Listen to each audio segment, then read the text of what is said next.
Estamos começando mais um Café e Prosa e hoje vamos conversar com Frei Gilvander. Ele é militante de movimentos populares e participa na luta pela moradia popular em nossa cidade e no estado de Minas Gerais.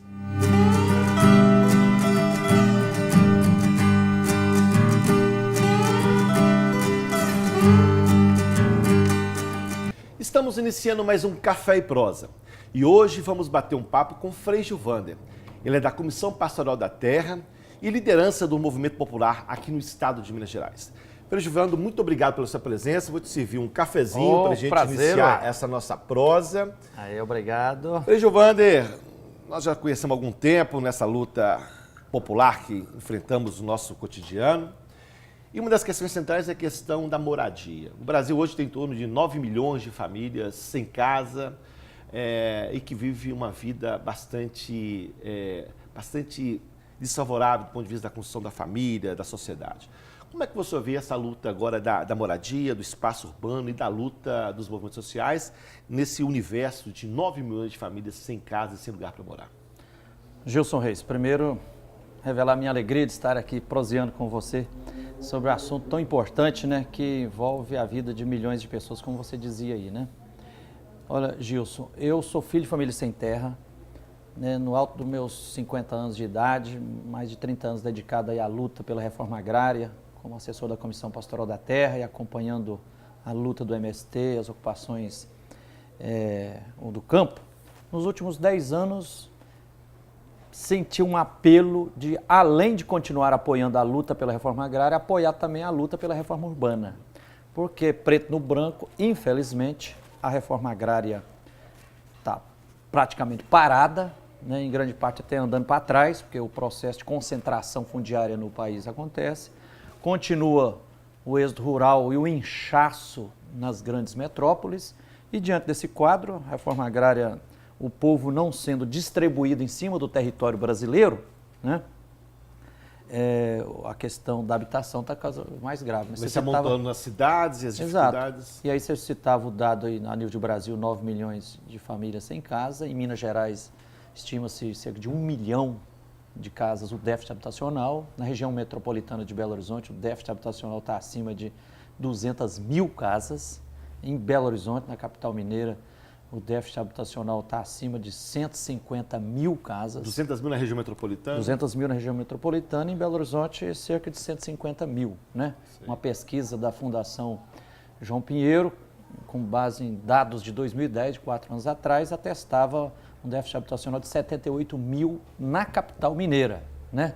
Mas como a gente sente coisa está muito grave, então, preto no branco, nos últimos 7 anos, só assim em ocupações mais organizadas, porque são centenas de pequenas ocupações, na região metropolitana nós estamos com mais de 25 mil famílias em ocupações, isso significa 100 mil pessoas. 25 mil.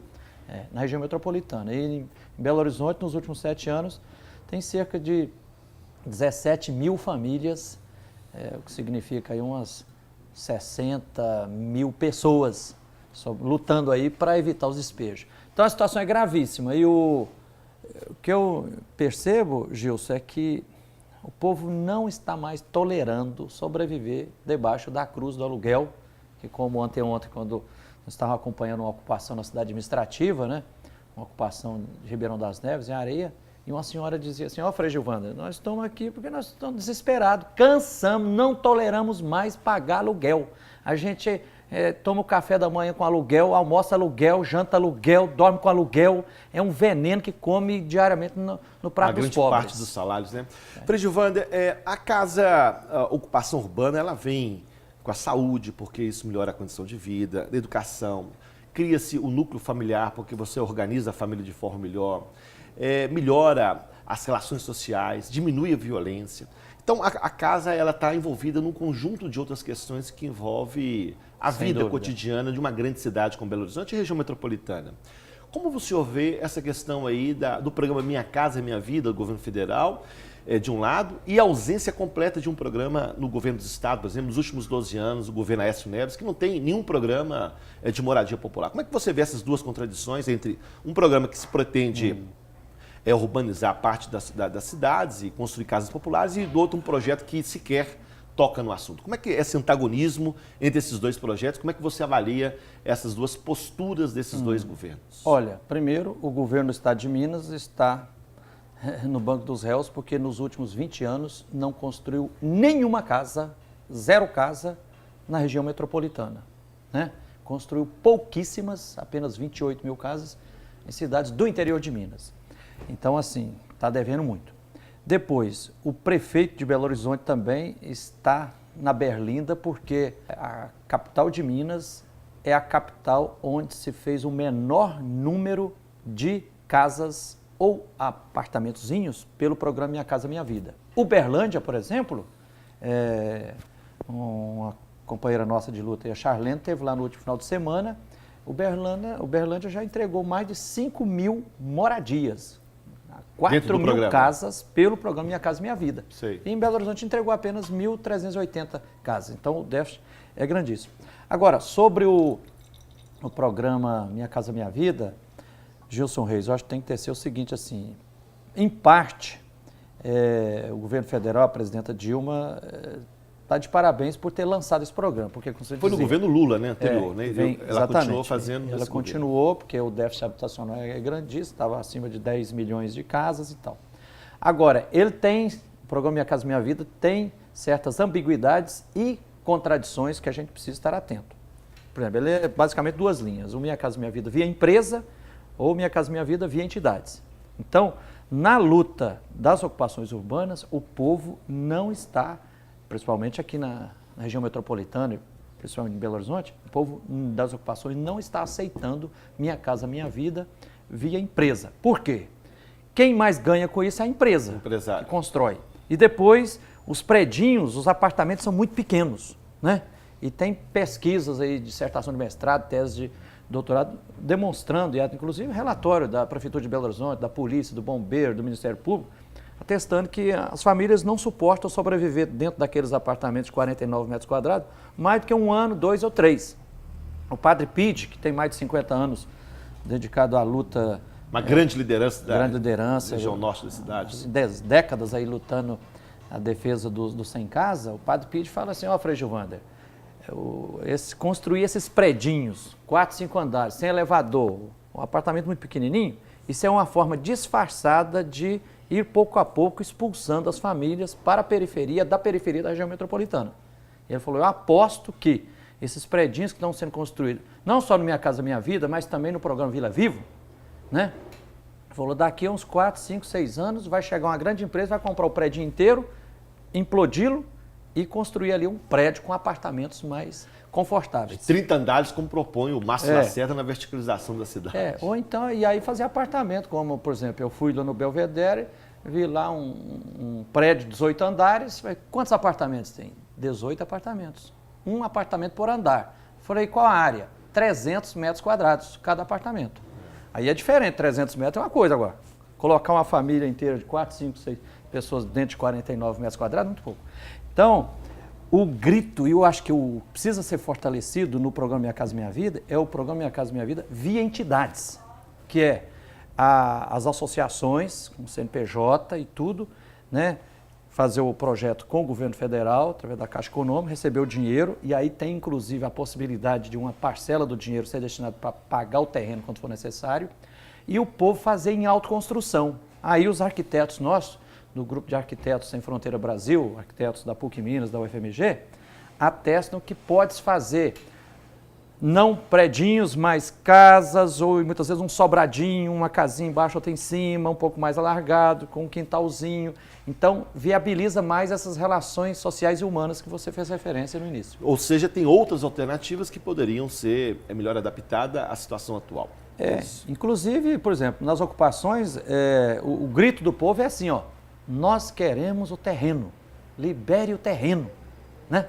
Inclusive, numa marcha que nós fizemos há uns 15 dias atrás para a Prefeitura de Santa Luzia, foi surpresa para nós, o prefeito de Santa Luzia diz assim, falou, olha, eu, Calixto, prefeito de Santa Luzia, aqui sou radicalmente contra essa proposta do prefeito de Belo Horizonte de construir predinhos aqui em Belo Horizonte, mas na divisa com Santa Luzia, porque o povo não suporta isso. E ele falava assim, não, tem que doar terreno para o povo e o povo vai devagarzinho, igual o João de Barro, construindo a sua casinha.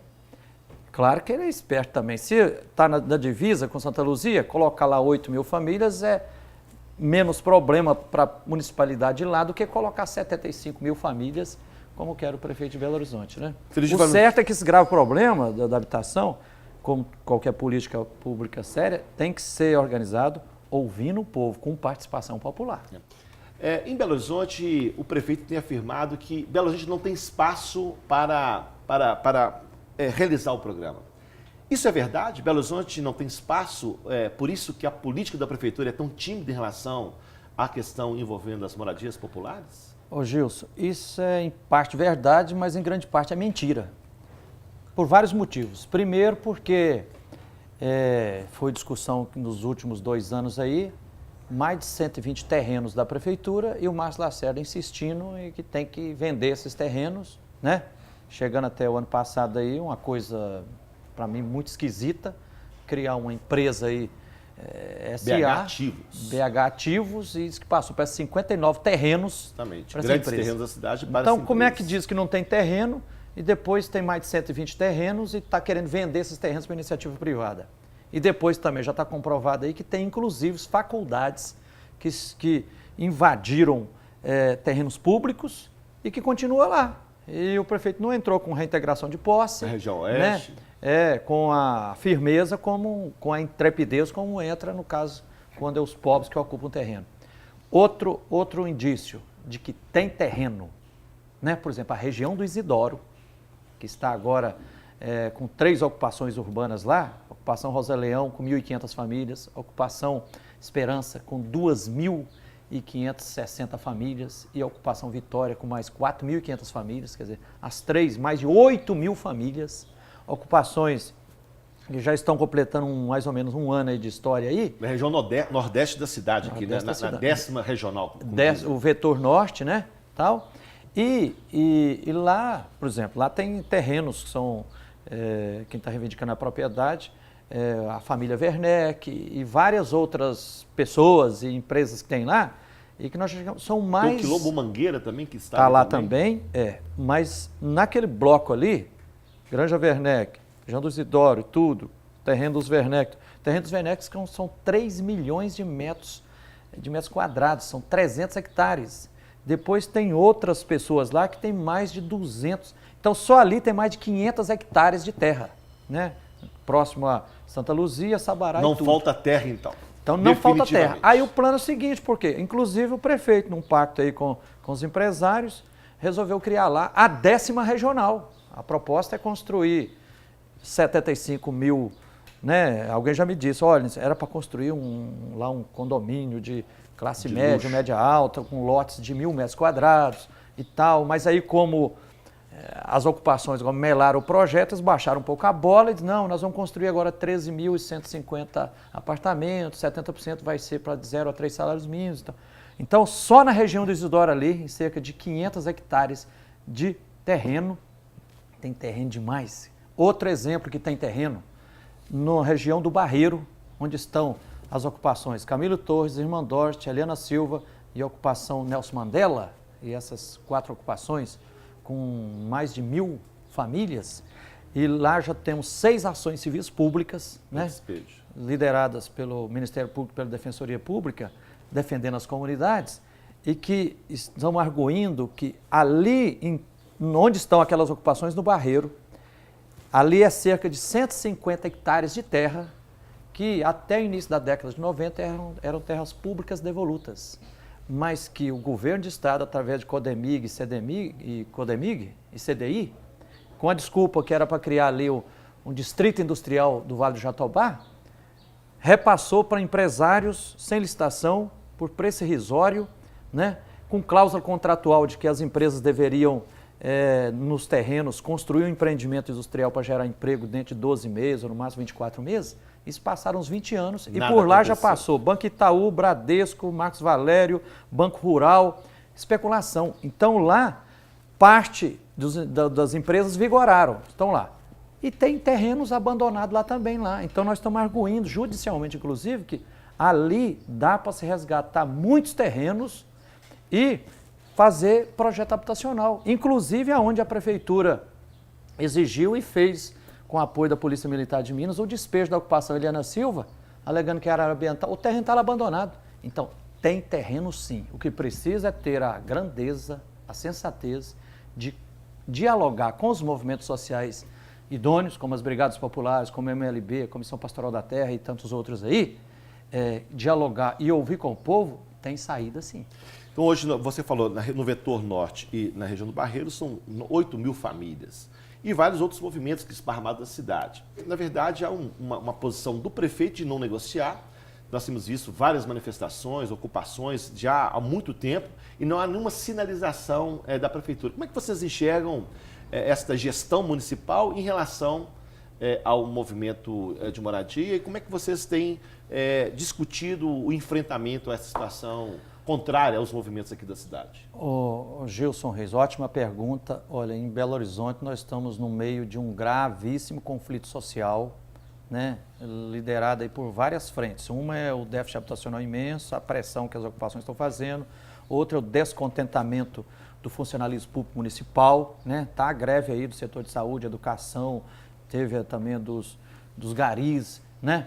Descontentamento. Então, preto no branco, muita gente fala assim, olha, o prefeito Márcio Lacerda é o pior prefeito da história da capital de Minas. E depois, eu acho muito temerária essa postura de continuar essa intransigência, assim, não conversamos com os movimentos sociais nem com os pobres. Com os empresários sempre. Exatamente. E depois, hoje, assim, o povo pobre, injustiçado, já descobriu. Nós estamos vendo agora, vivendo no mínimo a influência de vários fatores, mas dos quais eu destaco 3. Nós estamos pós as manifestações de junho de 2013. Então, assim, aumentou muito mais no meio da classe trabalhadora empobrecida que a forma de conquistar direitos fundamentais humanos é através da luta coletiva. Segundo, nós estamos também sob a influência positiva de ocupações que estão demonstrando que são viáveis, como a ocupação da Andara no Céu Azul, né? 1.150 famílias lá, dentro de 5 anos já construiu cerca de 1.000 casas de moradia, um bairro organizado, com a Avenida da Andara com 35 metros de largura, com 300 hortas nos quintais, a ocupação Eliana Silva. Então o povo, olha, aquelas da Andara deu certo, a ocupação Eliana está dando certo. E dentro de um ano, a ocupação Eliana Silva, o povo construiu 300 casas. Então o caminho é por aqui. E terceira é que assim, com a especulação imobiliária, o preço dos aluguéis vão subindo. Então, todas essas obras para viabilizar, segundo eles, Copa e para fortalecer o capital, elevam os aluguéis. Aí arrocha o povo, a cruz aumenta. Vai expulsando para a periferia para outras cidades. Inclusive, até o próprio o Dr. Rômulo, o secretário da Secretaria de Defesa Social do governo de Minas, chegou à conclusão, falou, olha, não tem condições, diante de um grave problema social desse aí, a prefeitura não faz política pública. Governo tímido, os empresários deixam os terrenos abandonados. Agora você vai achar que a polícia vai resolver um problema social com uma atitude de força? Não vai, né? Então a saída mais sensata que nós sempre, é a questão simples, é dialogar. E exemplo disso nós temos. Em julho do ano passado, Gilson, você nos acompanhou naquela ocupação, por 2 dias, dias 29 e 30 de julho de 2013, quando um grupo dos movimentos sociais ocupou a prefeitura de Belo Horizonte, e aí o Márcio Lacerda teve que sentar na mesa conosco, aí ele firmou um pacto lá com 7 ocupações. Né? Vamos conversar. Enquanto estava vigorando esse pacto, nós fizemos reunião com o secretário da Regional Norte, e aí, falou, olha, o povo não aceita o despejo, em contrapartida, tinha 99 famílias ocupando uma área ambiental lá, nós conversamos com a coordenação e fomos conversando com todas as famílias, retiramos 99 famílias da área ambiental, o povo foi acolhido no interior da ocupação, partilharam os lotes e tudo, e funcionários da prefeitura veio atrás, fazendo a cerca, né, e colocando a placa, área ambiental. Então é exemplo positivo da beleza que é trabalhar ouvindo o povo que luta de forma organizada. Melhora para todo mundo, tem mais preservação ambiental, tem mais cidadania, menos violência. O caminho é o caminho do diálogo, da conversa e não da intransigência. Organizar, dialogar e avançar. Nós estamos encerrando, foi um bate-papo muito rápido, mas queremos contar com a presença sua aqui em outros momentos do Café e Prosa, porque é um tema de muitas questões que envolvem. Muito obrigado pela sua presença. Obrigadão, E Gilson. até um próximo bate-papo. Muito obrigado. Obrigadão. E queria já agradecer também, te parabenizar pela edição daquele livro que ajuda a desvendar os meandros de Minas Gerais, viu? Obrigado. Estamos encerrando mais um Café e Prosa. Se você quiser participar, mande sugestões para o e-mail abaixo e até um próximo programa.